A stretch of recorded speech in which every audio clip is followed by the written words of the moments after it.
Middle east का king अब Iran है, मिडिल ईस्ट का बॉस अब ईरान है। इस बात को नोट करके रख लीजिएगा। आगे बढ़ते हैं, ईरान ने क्या जवाब दिया है।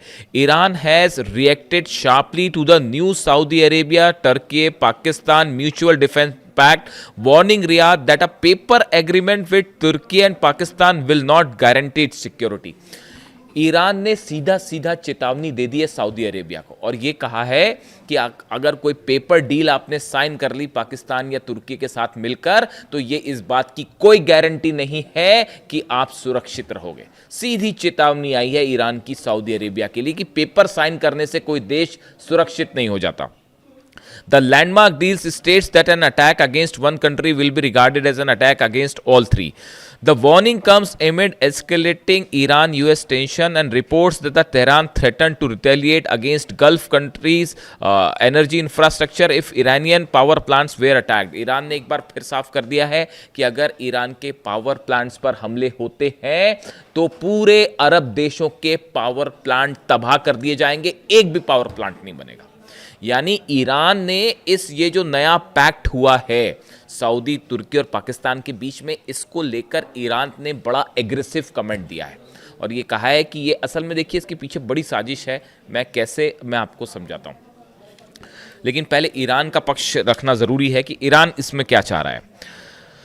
देखिए, इसमें ईरान की तरफ से दो तीन बातें साफ कर दी गई। पहली बात, सऊदी को सीधी चेतावनी दी गई है। ये काफी समय बाद हुआ है ऐसा जब ईरान ने सीधा सीधा सऊदी को वार्निंग दी है। देखिए, अब तक क्या हो रहा था कि ईरान जो है वो अरब देशों को वार्निंग दे रहा था कि अगर हमला होगा तो आपके इंफ्रास्ट्रक्चर पर हमला होगा, या जॉर्डन, बहरीन या जो है वो कुवैत पर हमले होंगे। लेकिन ये काफ़ी दिनों बाद, आप देखिए, पहला मौका है जब ईरान ने सीधा सऊदी को चैलेंज किया है, सऊदी को वार्निंग दी।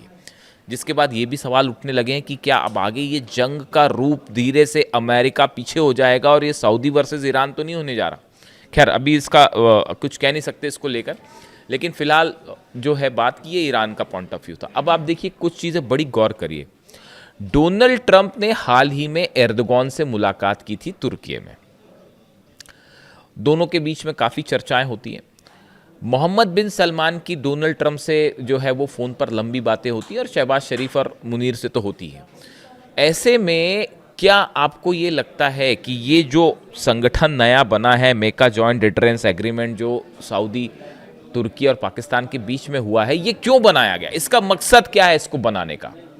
क्या ये इजराइल के खिलाफ संगठन बना है? बिल्कुल नहीं बना, बिल्कुल नहीं बना। इस संगठन से इजराइल के लिए कोई समस्या नहीं है। जब तक अमेरिका बैठा है, ये कोई जो संगठन बना है इजराइल के खिलाफ नहीं बना है। देखिए, इसका ईरान को लेकर क्या रुख होगा और इसका अमेरिका को लेकर क्या रुख होगा, ये जो चीजें हैं, ये दो सवाल ऐसे हैं जो बेहद अहम हैं। अगर आप मुझसे व्यक्तिगत राय पूछें तो ये संगठन जो आनन फानन में तेजी से बनाया गया और इन हालात में बनाया गया जब हूती जो है वो नजरान में हमले कर रहे हैं। हूती जो है वो ये दावा कर रहे हैं कि हमने सऊदी के अलाइंड फोर्सेस के 100 लोगों को मार दिया है। हूती ये दावा कर रहे हैं कि हमने 12 टैंकर सऊदी के जला दिए हैं, सारे पोर्ट सऊदी के बंद कर दिए गए हैं और सऊदी का एक बूंद तेल बाहर नहीं निकल पा रहा। सऊदी अपनी रक्षा करने की हालत में है नहीं। ये तो तब है जब हूती हमला कर रहा है। ईरान ने तो हमला किया ही नहीं। ईरान की मिसाइल्स जब सऊदी में गिर रही हैं तो इंटरसेप्टर्स खत्म हो चुके हैं। लगभग जो है बताया जा रहा है 70% इंटरसेप्टर्स जो है सऊदी के खत्म हो गए, अमेरिका वाली जो पेट्रियट मिसाइल्स थी। तो ऐसे में देखिए, पहली बात तो ये कि सऊदी को अपनी चिंता सता रही है। सऊदी ये बात समझ चुका है कि अमेरिका जो है वो रक्षा नहीं कर सकता। डोनाल्ड ट्रंप किसी भी अरब देश की रक्षा नहीं कर सकते। अब ये फैक्ट है, ये ट्रुथ है। अब इसको लेकर कोई कंफ्यूजन किसी को नहीं होना चाहिए। ये बात हम शुरू से कह रहे थे। ये बात 2 साल से मैं आपको बता रहा था कि अगर आप हमले करोगे ईरान के ऊपर तो अरब पर ऐसा हमला होगा और अमेरिका बचा नहीं पाएगा। 2 साल से हम आपको ये बात समझा रहे थे, लेकिन अल्टीमेटली देखिए वो बात सच साबित हुई ना। तो अब ये पूरा अरब देश समझ चुके हैं। जॉर्डन समझ गया, बहरीन समझ गया, कुवैत, और किसी को शक है तो देख लीजिए जाके इन देशों में बेसिस का क्या हाल है। जहां मर्जी होगी ईरान वहां मिसाइल मारेगा और आप नहीं रोक पाओगे। बात नंबर 1। तो सऊदी को अपनी सिक्योरिटी की चिंता है कि भाई अमेरिका तो कर नहीं सकता तो कुछ दूसरी चीज़ से सिक्योरिटी की जाए। तो इसलिए ये एक पैक्ट साइन किया गया है कि किसी तरह से जो है दूसरे देशों से जो है मदद मिलेगी, हथियारों की मदद मिलेगी, संभवतः ऐसा सोचता होगा सऊदी। दूसरी, जब अमेरिका के पास ही हथियार कम पड़ रहे हैं, देख ही रही हैं आप, खबर देख ही रहे हैं, डोनाल्ड ट्रंप फंस गए और कितना हैसियत से उनकी लड़ाई हो गई, अपने रक्षा मंत्री से ही सब कुछ चल गया वो। तो जब उसके पास हथियार नहीं बचे तो इनको क्या हथियार देंगे वो समझिए बात। तो सऊदी को पहले अपनी सुरक्षा की चिंता, बात नंबर 1। बात नंबर 2, सऊदी को ये भी लगता है कि ऐसा पैक्ट हो जाएगा तो कल को ईरान के ऊपर दबाव बनाना है या हूती पर दबाव बनाना है या कोई ऐसी सिचुएशन खड़ी हो जाए जिसमें वॉर हो जाए मिडिल ईस्ट में बड़ा, तो उस समय तुर्की और पाकिस्तान और दूसरे देश जो इसमें शामिल हो जाएं, और भी शामिल हो जाएंगे शायद, वो दबाव बनाने के काम आएंगे। कम से कम एक सपोर्ट तो देंगे, सऊदी को बचाने की कोशिश तो करेंगे, बायलैटरल टॉक करके और किसी तरह से बातचीत, हस्तक्षेप करके ईरान को रोकेंगे तो कल को ईरान ने हमला कर दिया तो। ये बात नंबर 2। लेकिन जो तीसरा पॉइंट है ये बेहद अहम है, इसको ध्यान से समझिए। तुर्की जो है वो नेटो का सदस्य है, सऊदी नहीं है, पाकिस्तान नहीं है। सऊदी जो है वो नेटो का सदस्य नहीं है, लेकिन तुर्की जो है वो नेटो का सदस्य है। और नेटो क्या कहता है? नेटो का नियम ये कहता है कि एक देश पर अगर हमला होता है तो वो सब पर हमला माना जाएगा। अगर कोई देश जंग में कूदता है और उस पर स्ट्राइक हो रहे हैं तो वो सबके खिलाफ जंग मानी जाएगी।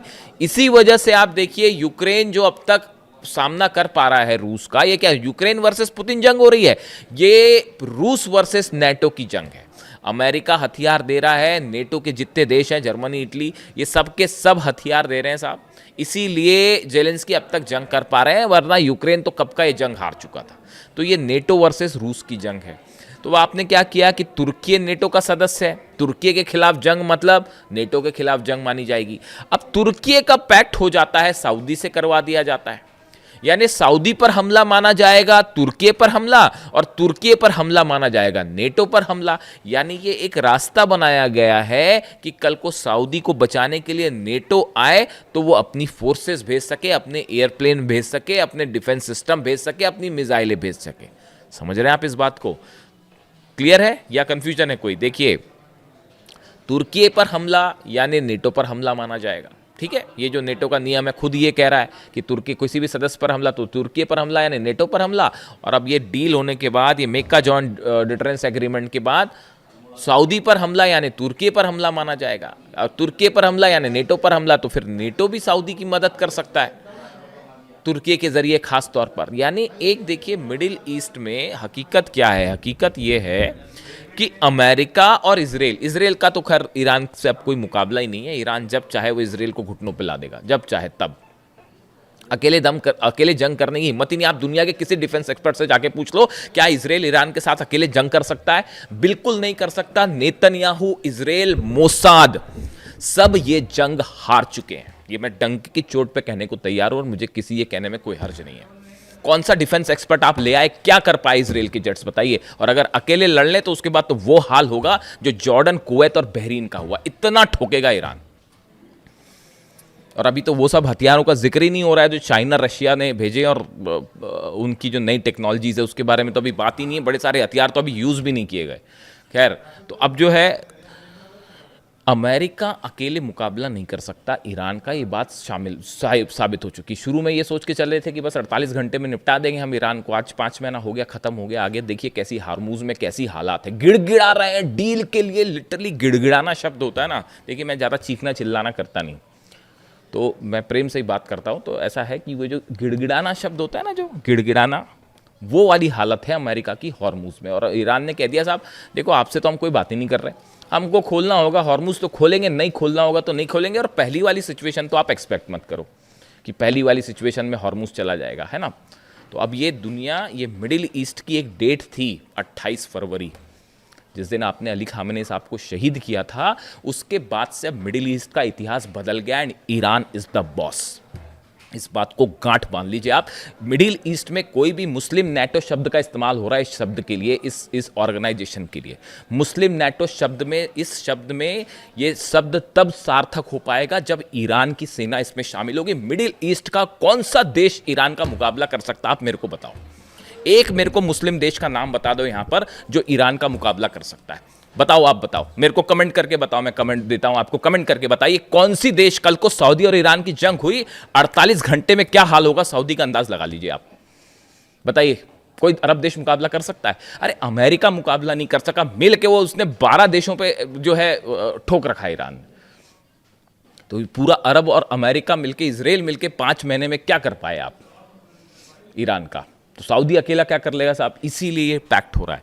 और ये एक बहुत ही बड़ा प्लॉट है। ये कुछ लोगों का कहना है कि इससे इजराइल घबराएगा। अरे डोनाल्ड ट्रंप हमला करने देगा इनको, जो एर्दोगान से हाथ मिलाते फिर रहे हैं, सलमान से लगातार बात कर रहे हैं, पाकिस्तान से लगातार बात, वो इजराइल पर हमला करने देंगे इस संगठन को? बिल्कुल नहीं। हमेशा देखिए इजराइल की आलोचना की है, जो मुस्लिम कंट्रीज़ का जो ऑर्गेनाइजेशन है उनकी तरफ से और ये मुस्लिम देशों की तरफ से हमेशा सिर्फ इजराइल की आलोचना हुई है। फिलिस्तीन में इतने हज़ारों लोग मारे गए, हज़ारों बच्चे मारे गए, उनकी सिर्फ आलोचना हुई है। वेस्ट बैंक पर लगातार ऑपरेशन जारी है इजराइल का, लेबनान पर लगातार हमले जारी हैं, सीरिया पर ऑपरेशन जारी है, गज़ा में क्या हो रहा है आप देख ही रहे हो। हीनियस क्राइम है, वॉर क्राइम्स हो रहे हैं गज़ा में। मुस्लिम देशों की तरफ से सिर्फ आलोचना हो रही है। हिम्मत करने वाला सिर्फ एक देश रहा जो मिसाइल मार रहा है, वो ईरान मार रहा है। भूलना मत इस बात को। अली खामनी साहब ने हमेशा कहा जब ज़रूरत पड़ेगी हम युद्ध के लिए भी तैयार हो जाएंगे। लेबनान के लिए भी वो जंग के लिए तैयार हो गए, गज़ा के लिए भी जंग के लिए तैयार हो गए। इसीलिए खामनी साहब थे। अब ये जब मैं मीटिंग्स देखता हूँ ना ऐसी, मतलब टू बी वेरी फ्रैंक भाई, देखो मेरे को जो लगता है मैं अपनी राय बता रहा हूँ, आपको ठीक लगता हो तो स्वीकार करिए, वरना आपकी आलोचना का भी स्वागत है। चूंकि ये पब्लिक प्लेटफॉर्म है इसलिए मैं आपकी आलोचना का भी स्वागत करता हूँ। देखिए मैं बिल्कुल ऐसा नहीं चाहूँगा कि कोई मेरी आलोचना करे तो मैं उसको स्वीकार नहीं करूँ, बल्कि हमको दूसरों के विचारों को हमेशा स्वीकार करना चाहिए। अच्छे शब्दों में, साफ सुथरे शब्दों में अगर कोई आलोचना कर रहा है तो उसका बिल्कुल स्वागत है साहब। ये डेमोक्रेसी यही है, ओपन जो विचारधारा है वो यही कहती है कि आप मेरी आलोचना करेंगे मैं बिल्कुल स्वीकार करूँगा।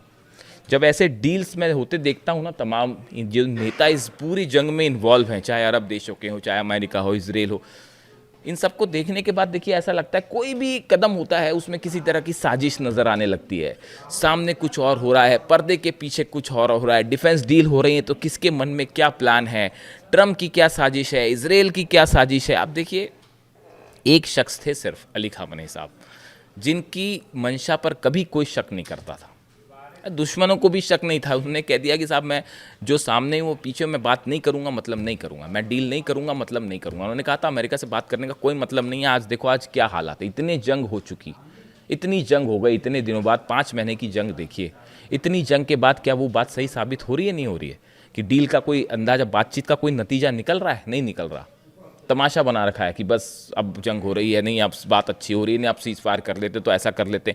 बात सच साबित हुई ना अली खामने साहब की, ये विजन था उनका, इसीलिए ही was the supreme leader and that's why I like Ali Khamenei साहब।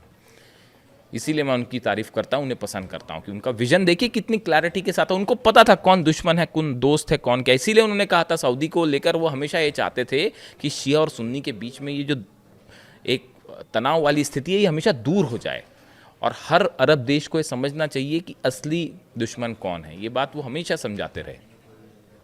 खैर, तो अभी देखिए मुझसे चूंकि इस ऑर्गेनाइजेशन के बारे में बोला गया था, इस डील के बारे में पूछा गया था, मेक्का जॉइंट डिटरेंस एग्रीमेंट के बारे में आपकी क्या राय है? मेरी बड़ी साफ राय है कि ये अमेरिका के बैकिंग के साथ एक एग्रीमेंट किया गया है जिसका लक्ष्य है ईरान और हुती या हिजबुल्ला ऐसे संगठनों को काउंटर करना। ये कोई बड़ा इजराइल के खिलाफ कुछ नहीं है, भूल जाइए। और ये चूंकि अकेले अमेरिका मुकाबला नहीं कर सकता, इजराइल मुकाबला नहीं कर सकता, तो अरब देशों को ईरान के खिलाफ खड़े करने की, और ज़रूरत पड़ी तो इन देशों को आपस में जंग में शामिल करने की। हॉर्मुज़ खुल नहीं पा रहा तो बोले क्या एक पैक्ट करवा देते हैं, चाहे ताकि मिल के हॉर्मुज़ खुलाएं। खुद बैठे बैठे वहाँ तमाशा देखो, खुद की उधर जनरल डेन कैन कह ही रहे हैं अमेरिका की कि जो है वो बाहर निकलना चाहिए, अब कैसे युद्ध से बाहर निकला जाए। तो ये एक बड़ा प्लान है ईरान के खिलाफ एज ऑफ नाउ जो स्थिति लगती है।